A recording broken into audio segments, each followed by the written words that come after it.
주님은 감옥 안에 있는 사람들을 특별히 돌보셨습니다. 주님은 우리 생명의 연약함을 아시기에 감옥의 환경을 조금씩 좋게 해주셨습니다. 주일날 우리에게는 휴가가 있었습니다. 우리는 이 기쁨의 하루를 밥 먹는 시간도 없이 정신없이 보냈습니다.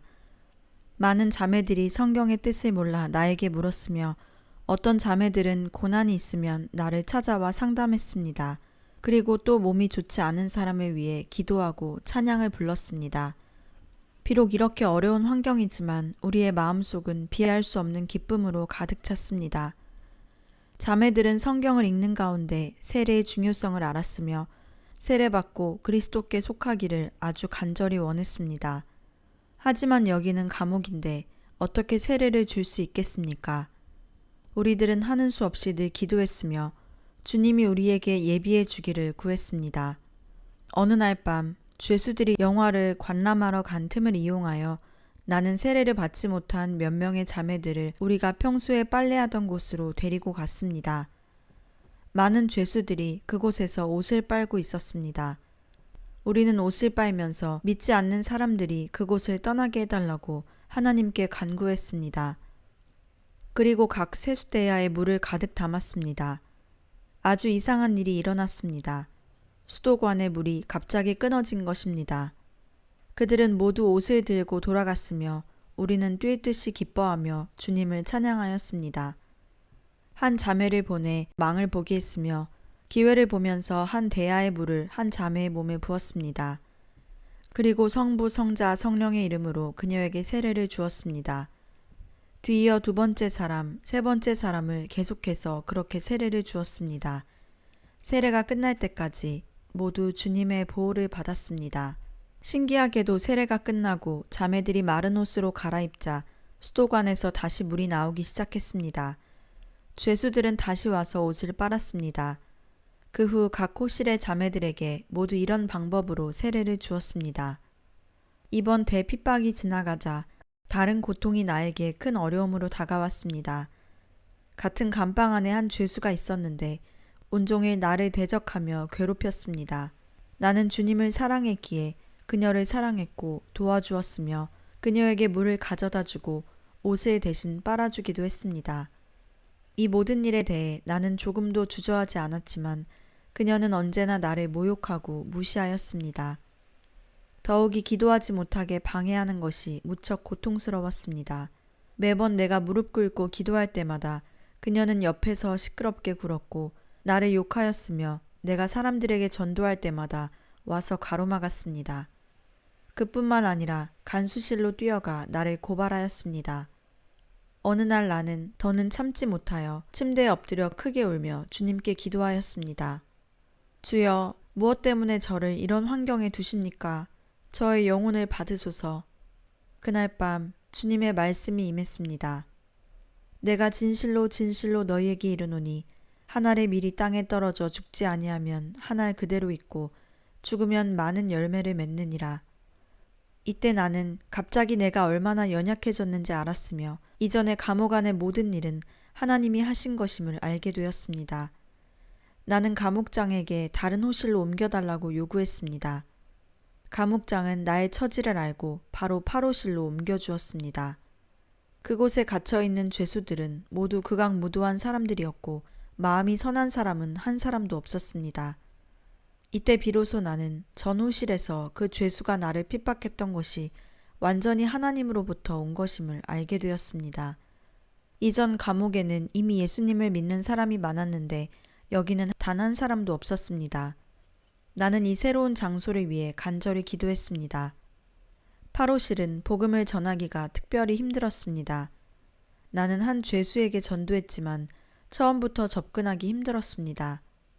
내 마음은 심히 괴로웠으며 하나님을 향해 간구했습니다. 하루는 옆에서 자는 젊은 여죄수가 병들었습니다. 나는 매우 세심히 그녀를 보살폈고 시중들어 주었습니다. 그 결과 그녀가 복음을 받아들였고 이어 두 번째, 세 번째 사람들이 믿게 되었습니다. 이때 한 죄수가 간수실에 가서 나를 고발하였습니다. 이 8호실에 들어온 후부터 매일 사람들에게 예수 믿으라 한다. 심지어 밤에도 찬송가를 부르고 기도를 하며 시끄럽게 굴어 잠을 잘 수가 없다. 결국 간수는 나를 수사하였습니다. 그때 나는 사막의 오아시스라는 책을 갖고 있었습니다. 나는 간수가 오는 것을 보고 즉시 책을 멀리 떨어져 있는 자매에게 던져 주었습니다. 그 자매는 책을 허리띠 속에 숨겼습니다. 주님, 감사합니다. 같은 호실에 믿지 않는 사람들 20명의 눈이 나를 쏘아보고 있었습니다. 이 책을 던져주는 것을 보았지만 뜻밖에도 한 사람도 고자질하는 사람이 없었습니다. 할렐루야, 그때 주님의 말씀이 생각났습니다. 만일 하나님이 우리를 위하시면 누가 우리를 대적하리요? 마음속의 기쁨과 즐거움은 정말 형용할 수 없었습니다. 간수는 반나절이나 수색하였지만 아무것도 찾지 못하였고 나를 사무실로 데려가 한바탕 훈계한 다음 지하실에 감금시키려 했습니다. 하지만 지하실의 물이 무릎까지 차올라와 간수도 들어갈 방법이 없었습니다. 그리하여 나를 중범죄자들이 모여있는 대청으로 데리고 갔습니다. 이 대청은 특별히 형벌을 주는 곳으로 감옥의 규율을 위반한 사람에게 전문적으로 사용하는 곳입니다. 나를 데리고 올라간 이튿날 그들은 다른 4명을 데리고 왔으며 감금하고 아무도 말하지 못하게 했습니다. 하나님은 특별히 나를 권고하셨고 나로 하여금 틈을 타서 그들에게 전도하게 하셨습니다. 그들도 모두 기뻐하며 복음을 받아들였습니다. 어느 날 저녁 주님은 나에게 계시를 주셨습니다. 감옥장이 나를 찾아와 파로실에서의 활동을 자백하라고 하는 환상이었습니다. 날이 밝은 후 나를 감시하는 간수에게 알려주었습니다. 오늘 간부가 나를 불러 신문할 겁니다. 네가 그걸 어떻게 아는데? 제가 모시는 주님이 어제 저녁에 저에게 알려주셨습니다. 나는 자신있게 대답하였습니다. 오전 8시경 4명의 간부가 나를 사무실로 불렀습니다. 그들은 위풍당당하게 앉아 있었고 나는 앞에 놓인 작은 걸상에 앉았습니다. 잘 생각했는가? 예, 잘 생각했습니다. 그럼 솔직히 고백해봐. 저더러 무엇을 고백하라는 것입니까? 네가 더 잘 알고 있을 텐데. 저는 잘못도 없고 또 나쁜 일도 하지 않았는데 무얼 말입니까? 이때 그들은 노발대발하여 주먹을 휘두르며 또 손가락으로 나의 얼굴을 가리키며 큰 소리로 고함쳤습니다. 너 아직까지 이렇게 고집불통이야? 너 보고 자백하라고 했는데 왜 말하지 않아? 그동안 잘 생각해봤는데 할 말이 없습니다. 너의 책은 도대체 어디에서 온 것이고 누가 너에게 준 거야? 저는 책이 없습니다. 너 또 한 번 솔직히 말하지 않으면 죽여버릴 거야. 이때 나의 마음은 큰 기쁨과 즐거움으로 충만하였고 속으로 기도하며 말했습니다. 주여, 그들더러 때리고 치라 하세요. 만일 그들이 그렇게 하면 저에게는 큰 은혜가 되는 것이지요. 주님의 이름을 위해 모욕받는 것은 가치 있는 일이에요. 내가 이렇게 기세당당하게 나오자 저들은 기가 죽었습니다. 너 돌아가서 잘 생각해라. 다시 만나자. 몇 마디 더 물은 후 이번 신문은 이렇게 흐지부지 끝났습니다. 며칠 후 한밤중에 그들은 또 나를 불러서 신문했습니다. 나는 속으로 주님께 기도했습니다. 주여, 저는 주님께 순종합니다. 당신께서 명하시는 대로 하겠습니다. 이때 성령님이 역사하셨습니다. 내가 죽도록 충성하라 라는 음성이 들렸습니다. 나는 주님께로부터 오는 힘을 입었습니다. 비록 많은 고통을 받았지만 특별한 보호 가운데 하루를 보내게 되었습니다. 많은 자매들도 나를 위해 간절히 기도했습니다. 그들은 3번째로 또 나를 불러서는 나에게 책과 성경의 문제를 다시 질문했으나 이번에도 나의 입에서 아무것도 얻어내지 못하자 여전히 나를 보고 대청으로 가서 반성하게 했습니다. 이때 나는 3가지 생각을 했습니다. 첫째, 당시의 정황에 의하여 내가 만일 이 일을 시인하지 않으면 나를 북서쪽으로 보낼 것이다. 둘째, 형기를 늘릴 가능성이 있다. 셋째, 혹은 사형 판결을 받을 수 있다. 나는 충만한 기쁨으로 주님께 기도했습니다. 주여, 당신이 저를 북서쪽으로 보내면 저는 그곳에서 찬양하고 복음을 전하겠습니다. 당신이 저에게 형기를 더 늘리신다면 저는 감옥에서 더욱 많은 훈련을 받을 것이고 당신이 저에게 사형을 판결하시면 저는 더 감사할 것입니다. 일찍 주님께로 갈 수 있으며 당신과 갈라져 겪는 고통을 끝마치게 되니까 말입니다. 네 번째로 그들은 더욱더 사납게 나를 대하며 말했습니다. 너 솔직히 자백해라. 네가 보는 책이 무슨 책이냐? 이때 나는 감옥에 들어올 때가 생각났습니다. 그때 나는 소설책 한 권을 가져왔고 무엇 때문에 그때 가져왔는지 잘 몰랐습니다. 내가 대답하였습니다. 소설책입니다. 믿어지지 않으면 한번 보세요. 저의 침대 머리에 있습니다. 그러자 그들은 가서 그 책을 가져왔습니다. 내가 말했습니다. 이것이 바로 증거입니다. 이것으로부터 증명할 수 있듯이 나를 고발한 사람이 완전히 가짜 증거를 날조하여 사람을 모함합니다. 그들은 말문이 막혀 대답하지 못하였고 나를 파로실로 돌아가게 했습니다. 주님은 말씀하셨습니다. 너희를 넘겨줄 때에 어떻게 또는 무엇을 말할까 염려치 말라. 주님의 말씀은 얼마나 진실한지요. 대청에 앉아 반성하는 150일 동안 모두 5사람이 왔으며 나는 그들 모두에게 전도하였고 주님의 사랑으로 그들을 사랑했으며 그들도 모두 예수님을 믿었습니다. 한 죄수는 다른 죄수들의 음식과 옷을 빼앗다가 고발되어 끌려가 반성하며 많은 고난을 받았습니다. 나는 그녀에게 전도하였습니다. 세상 사람들은 모두 범죄하였으며 하나님의 영광에 이르지 못하였고 만일 예수님을 믿지 않으면 멸망을 면치 못하므로 당신은 회개하고 예수님께로 돌아와야 합니다. 나는 남겨놓은 밥을 그녀에게 주며 먹으라 했고 그녀를 위해 기도했습니다. 그녀는 눈물을 흘리며 나에게 말했습니다. 제가 집에 있을 때 어머님은 예수님을 믿었습니다. 여러 번 저를 권면하고 저를 위해 기도했으나 저는 믿지 않았으며 끝까지 고집을 부렸습니다. 그런데 누가 알았겠습니까? 오늘 감옥에서 예수님이 다시 한번 저를 찾아오셨습니다. 예수님이야말로 바로 제 인생의 유일한 출구라는 것을 알게 되었습니다. 할렐루야, 그녀는 새로운 생명을 얻었으며 감옥에서 지금도 여전히 주님을 매우 사랑하며 많은 사람을 인도하여 주님께로 돌아오게 하고 있습니다. 옆방에 어느 죄수 한 명이 있었습니다. 나이가 어린 흉악범으로 4년 판결을 받았습니다. 그녀의 부모는 딸의 더러운 소문으로 자신들의 체면이 깎인다고 생각하고 그녀에게 편지를 썼습니다. 너는 내 딸이 아니다. 형기를 마쳐도 집에 돌아오지 말아라. 감옥에서 그녀는 횡격막염에 걸렸으며 아예 죽는 것이 더 좋다고 생각했습니다. 며칠 그녀는 안색이 창백하고 눈빛은 흐리멍텅하였으며 늘 하늘을 바라보며 탄식하였고 자살하려는 생각을 했습니다. 어느 날 나는 성령 충만하였고 그녀를 매우 동정하며 그녀의 손을 잡고 부드럽게 말했습니다. 얘야, 무슨 고통이 있으면 나에게 말하렴. 나는 어제 아들이 집에서 보내온 음식을 그녀에게 주며 먹으라 했습니다. 그녀는 감옥에 들어온 이후 처음으로 이 세상에 조건 없는 사랑이 존재한다는 것을 알게 되었습니다. 그녀는 큰 감동을 받아 머리를 나의 품에 묻으며 자신의 고통스러운 일을 이야기해 주었습니다.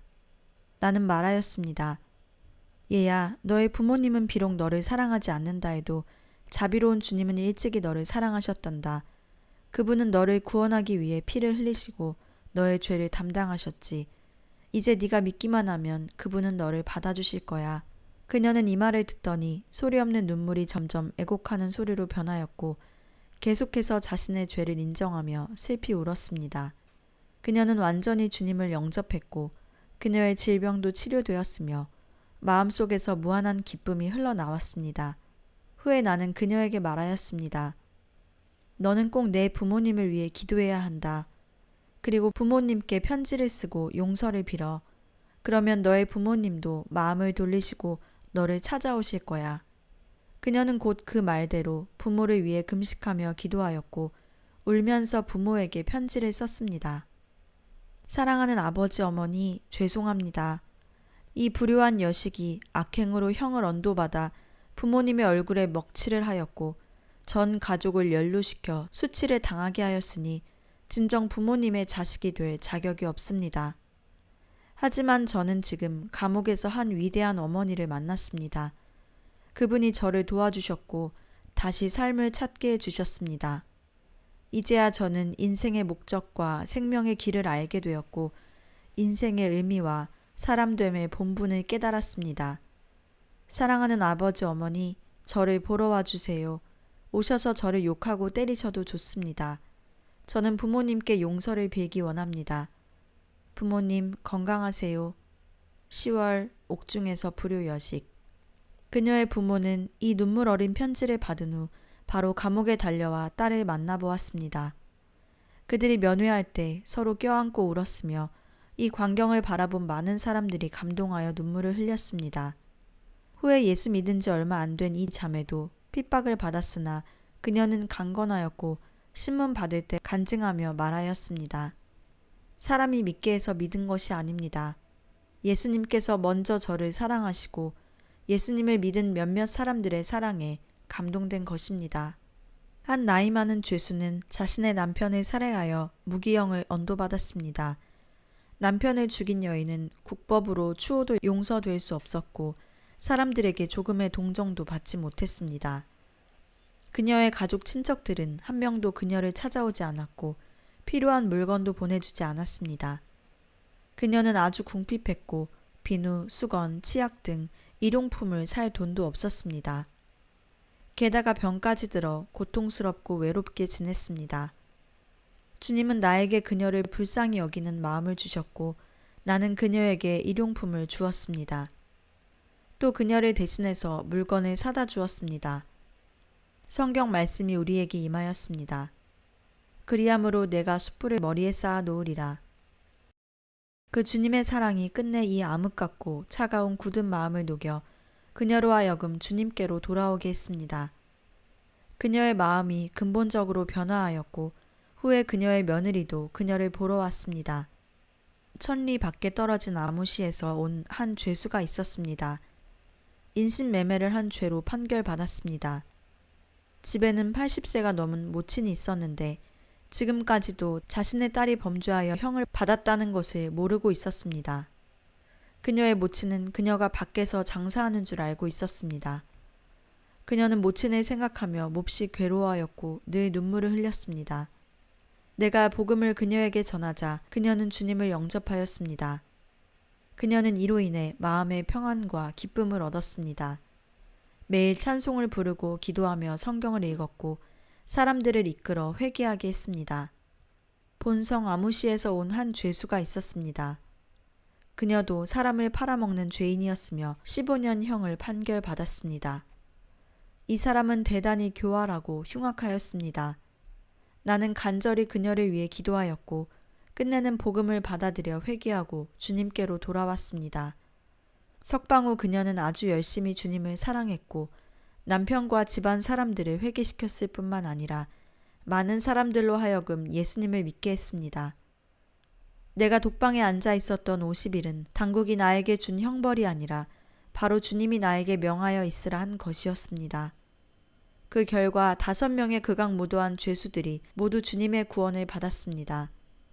나는 사도행전 26장 17, 18절의 말씀이 생각났습니다. 내가 너를 구원하여 저희에게 보내어 그 눈을 뜨게 하여 어두움에서 빛으로 사단의 권세에서 하나님께로 돌아가게 하고 죄사함과 나를 믿어 거룩해 된 무리 가운데서 기업을 얻게 하리라. 내 마음속은 기쁨과 즐거움으로 가득 찼고 할렐루야를 부르며 영광을 주님께 돌렸습니다. 내가 갇혀있는 감옥은 전국에서 이름 있는 큰 감옥으로 4천여 명의 여죄수들이 갇혀 있었습니다. 형기가 차 석방되는 사람들이 계속 있었으며 또 새로 들어온 죄수들이 있었기에 우리의 복음 전도는 끝이 없었습니다. 그때 나는 죄수들의 더러운 몸과 마음, 흉악한 모습, 듣기만 해도 끔찍한 죄의 행위를 보고 그들이 장래에 받을 심판, 바로 유황불의 영원한 형벌과 심판을 생각했으며 잠언 24장 11절을 생각했습니다. 너는 사망으로 끌려가는 자를 건져주며 살육을 당하게 된 자를 구원하지 아니치 말라. 이때 나의 마음이 극히 괴롭고 쓸쓸했으며 마치 예레미야가 말한 것 같았습니다. 나의 중심이 불붙는 것 같아서 골수에 사무치니 답답하여 견딜 수 없나이다. 그날 밤에 나는 변소에 들어가서 땅에 무릎 꿇고 애달프게 울며 간구했습니다. 주님, 당신이 이 세상에 온 것은 바로 죄인을 구원하러 온 것이 아닙니까? 당신이 감옥에 있는 죄수들로 하여금 모두 구원을 얻도록 해주옵소서. 성자매, 비자매는 나와 계속해서 교제를 나누었으며 모든 자매들에게 감옥의 복음화를 위해 기도하라고 알려주었습니다. 주님은 구원받은 사람의 숫자를 매일 우리에게 더하여 주셨습니다. 주님을 믿는 사람들이 갈수록 많아졌기에 성경책에 대한 요구가 우리의 최대의 어려운 문제가 되었습니다. 하루는 어떤 자매가 일하면서 괴로워 우는 것을 보았습니다. 다가가서 무엇 때문에 우느냐고 물었습니다. 저는 성경책이 없는데 어떻게 주님의 말씀을 알 수 있겠습니까? 나의 마음이 너무 무거워져 주님께 간구했습니다. 그리고 여러 자매들이 성경을 베끼는 것 외에 다른 방법으로 우리 자녀들이 면회 올 때 성경을 갈라서 한 권씩 가지고 오게 했습니다. 어느 날 아들과 딸이 나를 보러 왔습니다. 면회하는 도중에 딸이 말했습니다. 어머니, 저 화장실 가고 싶어요. 간수는 아이들을 데리고 화장실에 가는 것을 허락했습니다.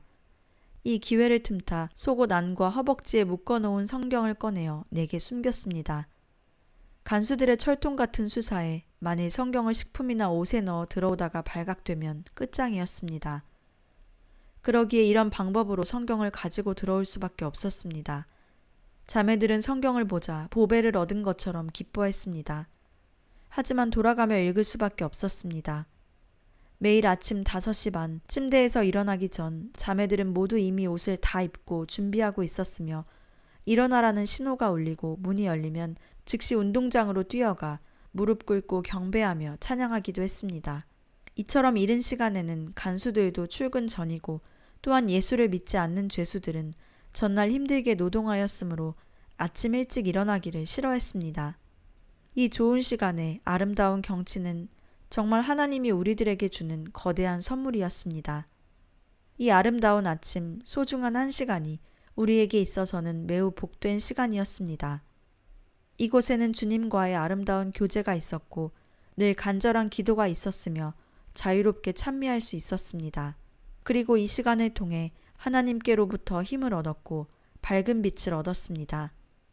날씨가 추울수록 우리는 더욱 자유로웠고 만일 큰 눈이 내리면 그날은 우리에게 더욱 좋은 시간이었습니다. 우리는 눈 덮인 땅에 무릎 꿇고 하나님을 찬양하였으며 마음속은 뜨거웠기에 조금도 춥지 않았습니다.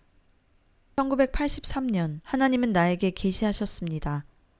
감옥은 3층천이며 기쁨의 정원이라고 가르쳐 주셨습니다. 운동장도 포함하여 마침 내가 갇혀있는 곳이 제3망루이며 주님이 말씀하기를 이는 제3층의 하늘이라고 하셨습니다. 우리들은 번호가 달린 같은 제복을 입었고 함께 주님 앞에 무릎 꿇고 찬양하며 말했습니다. 주여, 우리들은 모두 같은 천국 제복을 입고 있습니다. 제3층 하늘에서 경배하기 원합니다. 할렐루야, 그 기쁨은 이루 다 말할 수 없었습니다. 낮에 노동 외에도 매일 야근을 해야 했으며 10시가 되어서야 퇴근했습니다. 매일 10시간의 일은 죄수들에게는 굉장히 힘든 것이었습니다. 일을 마치면 죄수들은 목욕하며 옷을 빨고 밤참을 먹었습니다. 자매들은 이 기회를 틈타 침대에 올라가 성경을 읽었고 죄수들이 돌아오면 우리들은 그제야 내려가 대강 씻었으며 밥을 조금 먹고 돌아와 잠자리에 들었습니다. 사단은 우리가 이렇게 자유롭게 하나님을 경배하고 복음 전하는 것을 가만히 두지 않았습니다. 전에도 말한 바와 같이 이 국가에서는 감옥 안에서뿐만 아니라 감옥 밖에서도 여전히 잔혹하게 그리스도인을 핍박하고 있습니다. 따라서 감옥 안에서 우리가 받는 핍박, 형벌, 수사, 수갑, 지하실 감금, 독방에 감금되는 것과 같은 일은 늘 발생하는 일이었습니다. 한 분대에 30여 명의 죄수들이 있었는데 17명이 주님을 믿는 자매들이었고 그들의 업무 지도원마저 예수님을 믿었습니다. 그들은 내가 위에서 말한 바와 같이 매일 밤 10시 퇴근 후 틈을 타 적극적으로 성경을 읽었고 죄수들이 밥을 먹고 돌아오면 그들은 성경을 이불 안에 숨겨 놓았습니다. 결국 이 분대에 있는 한 못된 죄수가 대장에게 고발하였습니다. 그들은 일도 이렇게 잘하고 사람들에 대한 태도도 좋고 사랑이 있다. 그들이 자기의 신앙을 지키려고 할 따름인데 내가 어찌 그들을 처분하겠는가. 대장이 난처해하며 이 죄수의 말을 거들떠보지도 않자 이 죄수는 감옥장에게 가서 고발했습니다. 감옥장과 과장은 간수들을 데리고 대장에게는 알리지 않은 채 분대의 자매들을 수사하였으며 호실 안에서 자매들의 몸마저 자세히 수사한 결과 여러 권의 성경을 찾아냈습니다. 그리고 이 일로 두 자매가 붙잡혀 갔습니다. 한 사람은 지하실로 끌려갔고 한 사람은 4층의 감금실에 갇혔습니다.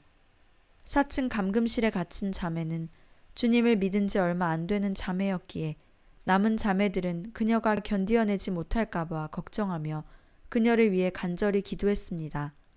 그런데 그녀는 어느 날 아침 4층 감금실의 작은 창문으로 손을 내밀고 자매들에게 외쳤습니다. 마음을 강하게 하십시오. 믿은 지 얼마 되지 않은 이 자매는 수차례의 신문을 받았지만 성경을 읽었던 다른 죄수들에 관하여는 한마디도 하지 않았습니다.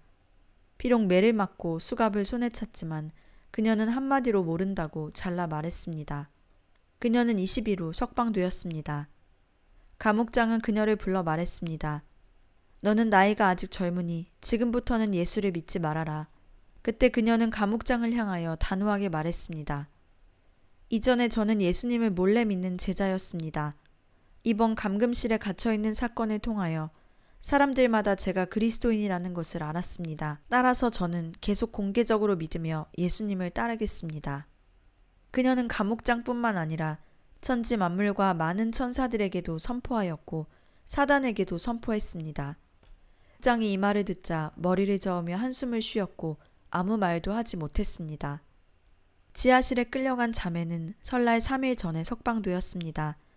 그녀는 모진 고통을 받았으며 전혀 굴복하지 않아 결국은 간수들이 포기하고 말았습니다.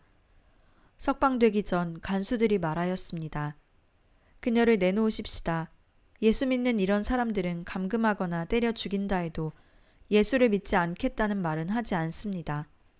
석방된 후 어느 날 그녀는 다른 두 자매와 화장실에서 나와 함께 시편을 보고 있었습니다.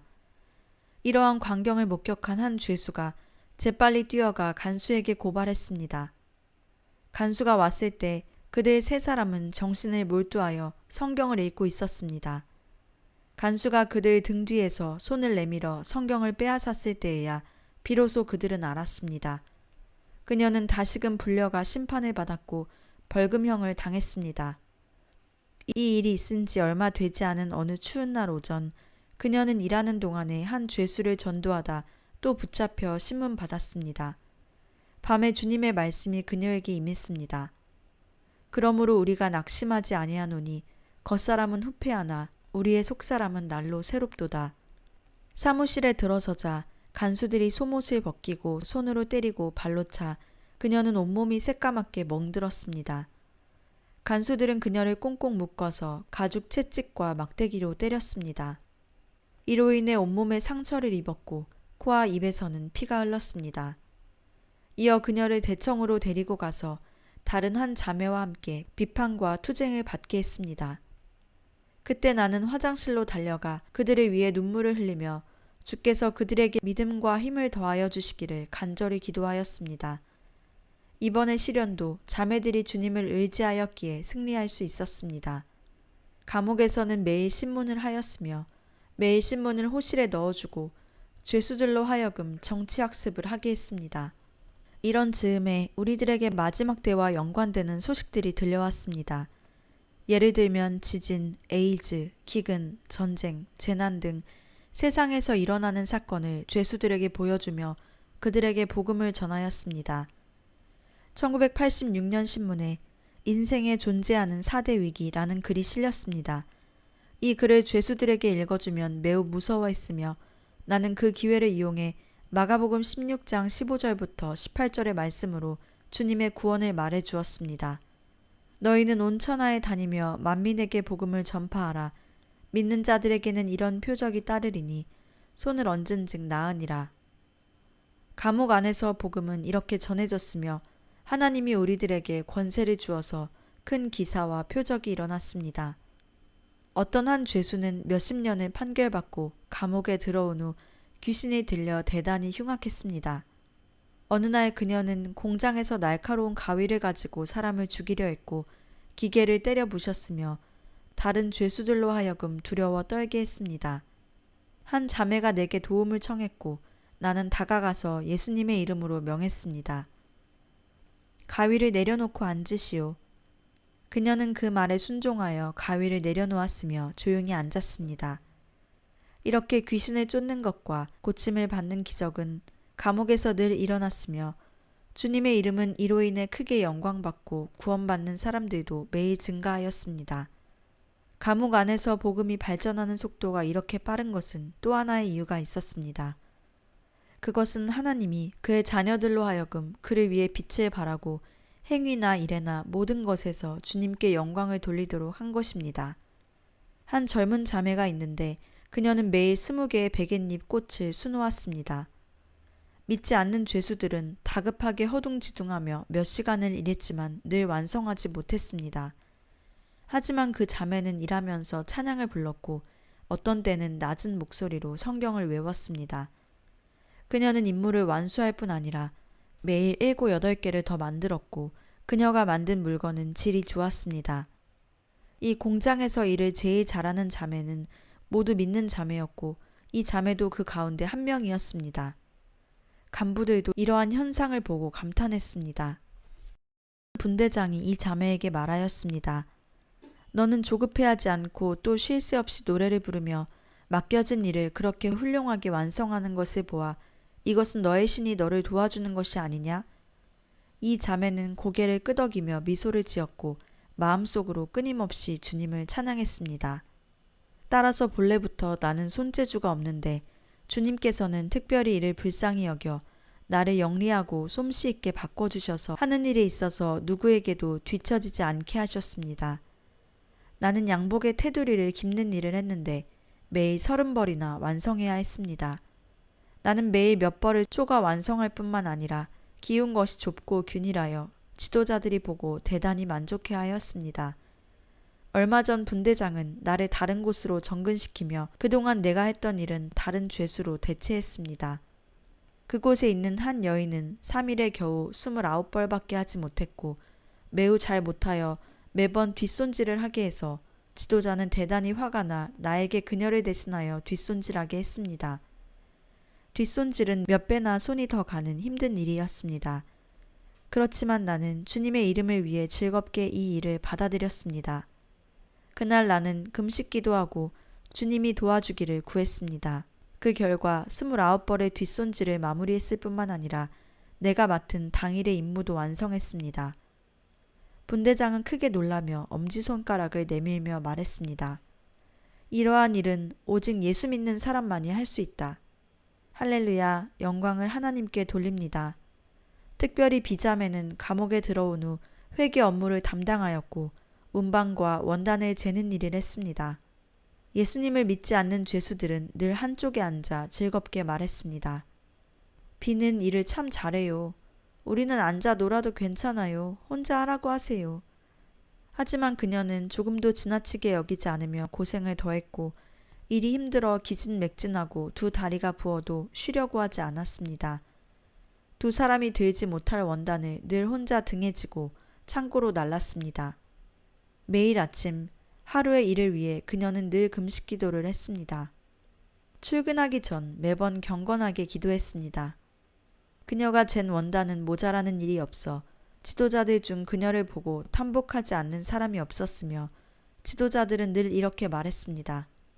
비는 뭐든 다 잘하고 조그마한 흠집도 찾아낼 수 없지만 다만 예수 믿는 것이 나쁘다.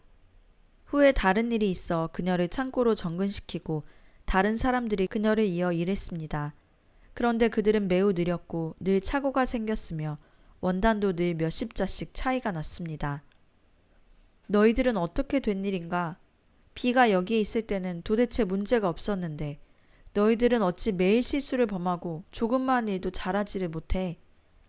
지도자들은 이 일로 크게 화가 나서 비자매를 다시 돌아오게 하였습니다. 감옥 안에서의 복음 사역이 한창이었을 때 마귀 또한 자매들을 향하여 지극히 사나운 불화살을 쏘아댔습니다.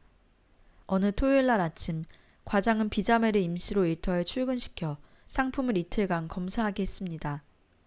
비자매가 창고를 떠난 후 창고에 갑자기 불이 나서 세찬 연기가 창문에서 올라오고 삽시간에 창고 주위 하늘은 검은 구름으로 덮였습니다. 감옥 안에는 화재 경보가 울렸고 간부들은 목이 쉬도록 온 힘을 다하여 죄수들에게 명령을 내렸습니다. 창고에 있는 옷감과 견본 가격이 몇십만 원이나 된다. 누구든 불을 끄는 데 공을 세우면 형기를 감해줄 뿐만 아니라 또 상을 받을 수 있다. 이때 창고의 철문은 이미 뜨거워 붉어졌으며 열기가 거세어 사람들이 접근할 수 없었기에 여러 사람들이 합심하여 문을 부수었습니다. 갑자기 한 줄기의 맹렬한 불길이 문 어귀로 덮쳤습니다. 몇 명의 죄수들이 대문으로 뛰어들었지만 몇 발자국 옮기지도 못하고 짙은 연기에 숨이 막혀 땅에 쓰러졌습니다. 이때 몇 대의 소방차가 쏜살같이 달려왔고 불이 다 꺼졌을 때 창고 안에 있던 것들은 몽땅 잿더미가 되었습니다. 몇십 명이 들것에 혼수 상태로 들려나왔고 얼굴은 알아볼 수 없었습니다. 생명이 위급하였고 구급차가 와서 그들의 병원에 싣고 가서 응급조치를 하였습니다. 며칠 후 사단은 복음을 적대시하는 죄수 몇 명을 통해 지도자와 공안국에 고소했습니다. 그들은 이번 화재 사건은 비의 책임이며 다른 몇 명의 기독교인이 연관되어 있다고 말했습니다. 감옥 측에서는 즉시 비와 몇 명의 자매들을 신문했습니다. 그렇지만 그들은 양심에 가책이 없어 신문 받을 때도 얼굴색의 변화가 전혀 없었습니다. 그들은 성령님에 의지하여 하나하나의 질문을 반박했습니다. 그리고 비자매를 정근시켰던 과장도 그녀를 위해 증언했습니다. 불이 났을 때 비는 다른 지역에 있었습니다. 마침내 공안국은 이번 안건은 기독교인과 상관없다고 결론지었습니다. 그녀를 고소했던 죄수들은 무고죄로 감금당했습니다. 이 소식이 각 호실에 전해지자 자매들은 저마다 기뻐하며 눈물을 흘리고 은혜에 감사했습니다. 마귀의 공격, 모함은 활활 타오르는 복음의 불길 위에 기름을 붓는 것에 지나지 않았습니다. 감옥의 부흥은 더욱 왕성해졌습니다. 개개의 호실에 있는 자매들은 모두 주님을 위해 살았으며 언어생활, 임무 완성도, 감옥 규율 준수를 지도자들은 모두 똑똑히 보았습니다. 그들이 주를 믿지 않을 때와 믿을 때를 비교해보면 정말 엄청난 차이가 있었습니다. 그리고 믿지 않는 죄수들과 비교하면 주님을 믿는 사람들이 좋은 사람들이라고 인정하지 않을 수 없었습니다.